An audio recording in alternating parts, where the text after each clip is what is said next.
I'm not suggesting that you don't work hard in terms of an idea, but I'm trying to tell you, if you grind, you will be broke the rest of your life or you will barely make it. This society did not become rich by workers. It became rich by the people who knew how to put the workers to work. I heard a poem once that said, many a flower has bloomed unceasingly and wasted sweetness upon the cold desert air. It's translated, that means simply that many a talented persons have gone unnoticed, and the world never had a chance to be exposed to their talent because that person did not take the time to begin to express or to demonstrate or to motivate themselves in the direction to bring that which they came into the universe to bring. If you can identify your God-given gift, that's your greatest chance for success. Because God gave all of you a gift. All of you are gifted, every last one of them. God gave you a gift at birth. He gave it to you. You ain't got to look for it, it's inside you. It's the thing that you do the absolute best with the least amount of effort. When you are living in your gift, when you get up in the morning to go to work, you're overjoyed. This is how you know you're not living in your gift. If you are waking up in the morning and you can't stand waking up because you don't want to go to your job, it's because you are not living in your God-given gift. God created you to have a life of abundance, to wake up in a joyous spirit. If you're not, it's because you have not tuned in to what God created you for. The separation of talent and skill is one of the greatest misunderstood concepts for people who are trying to excel, who have dreams that want to do things. Talent you have naturally. Skill is only developed by hours and hours and hours of beating on your craft. Life is not just watching the clock tick away. Life is a collection of experiences. Their intensity, their frequency. Whatever the span of your life turns out to be, here's what you want to fill it up with: experiences and the intensity of those experiences.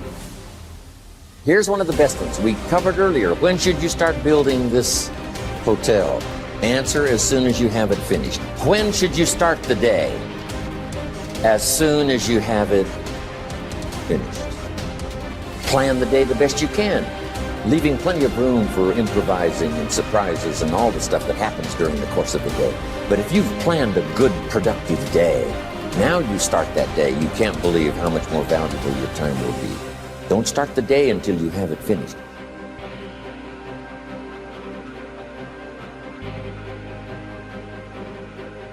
Weak people are a problem in general. And I don't mean physically weak, I mean cowardly, let's say, and deceitful, because I'm thinking it more in terms of moral weakness. Well, there's a variety of reasons. First of all, if you can't support your own weight, let's say, then someone else has to do it. And that's not good. And then if you don't make your pathway, if you don't pick a forthright and useful and noble pathway through life, then you'll become bitter and too hurt by the tragedy of existence, and then you tend to seek your revenge wherever you can get it, and that's not good. So it's a mistake on all fronts. It's not good for you, it's not good for your family, it's not good for the community. It's certainly not a good medium to long-term strategy, because life is very, very difficult, and you have to be prepared for that. And I had a watcher the other night. He was at my lecture in Oslo, and he wrote me a letter. He was a 17-year-old boy, and he said that my work had been very helpful to him. His father had died suddenly about 6 months before, and he found his dad when he was dying and was very, very shocked and horrified and hurt by what had happened. And I had recommended on my YouTube lectures that one thing you could aim for was to be the strongest person at your father's funeral. And so that's what he did. And he helped his mom, and he wrote a 200-word eulogy and got through it. And so, good for him. That's strength and necessary. It's a terrible thing that happened, but he did everything he could not to make it any worse than it had to be. But do you never see that showing weakness can be a strength too? Not weakness, vulnerability. That's a whole different thing. To admit to the fact that you're vulnerable, that's a form of courage. That's not a form of weakness. But that leads you to take whatever steps are necessary to deal with that properly. It isn't some facade that you're invulnerable. No one is invulnerable by any stretch of the imagination. And to stand up and face that is the best route that you have. When I made this transition into the business world, what I discovered was, as you were talking a moment ago, you feel the tug on your heart, the kind of like, wow, I started here and now I'm over here. Here's what I believe. I believe that as you follow your dream, it gets bigger. And when it gets bigger, there are more things that you're learning about it that you didn't know when you started. In the beginning, the dream is just, it's just very little, and you can kind of see it. So you go that way, but then it begins to expand. Yes. And for me, it's a calling. And let me just say this. I'm not trying to be over spiritual, but somebody asked me the other day what a calling was, and I like kind of my new definition for calling. Okay. In fact, in my book, Leadership, one of my chapters is shifting from career to calling, and how perfect. And how do I make that shift? But I think a calling is a purpose with a divine touch. So many times we miss happiness because we think it's out there, and so we pursue happiness. What we need to discover is the fact that happiness is not a place that you go or a status that you attain. Happiness is an inside job. That when I am content, happy, satisfied, pleased within myself, that everybody and everything will bring happiness around me. Just as if I'm displeased on the inside, there's nothing that will bring me pleasure or happiness on the outside. Happiness is not an outside job. It's an inside job. Happiness is not something that someone brings to me or gives to me. It's something I bring to myself and give myself.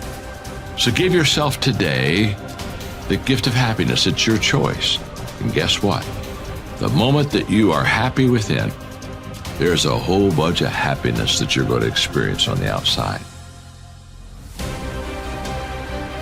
The only thing you have to believe in, hear my words.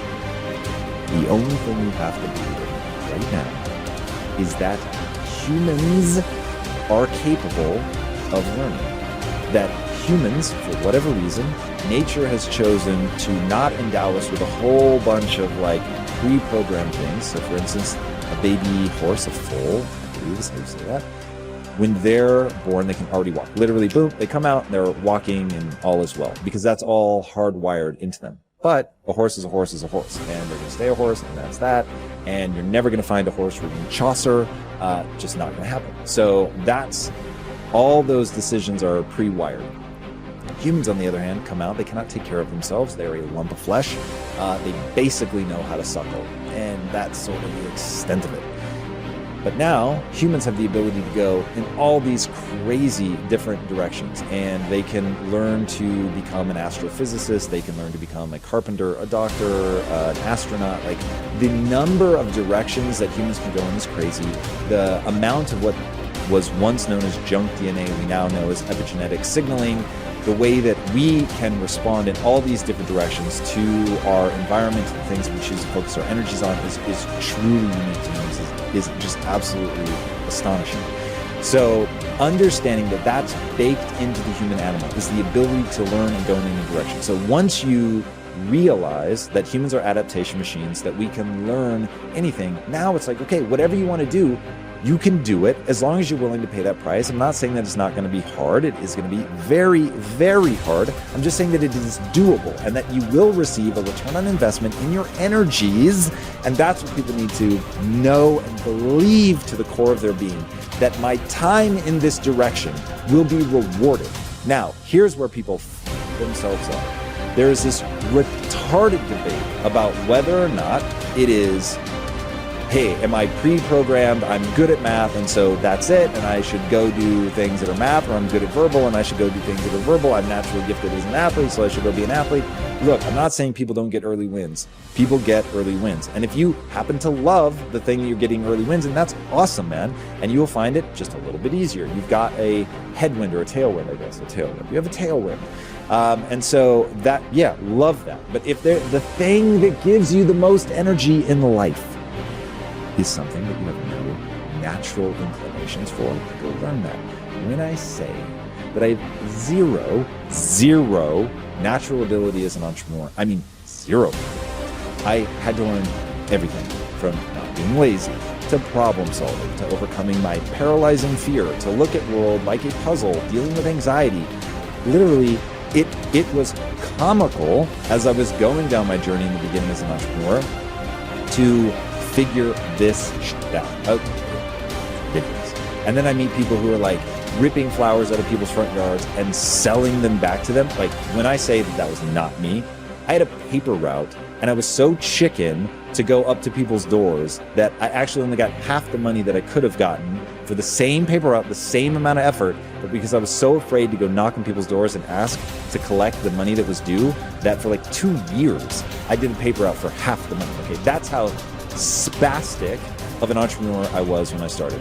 So you can learn this stuff. Now, my goals demanded that I learn entrepreneurship, so I learned it. So that's what I want people to understand. What is your goal? Work backwards from there.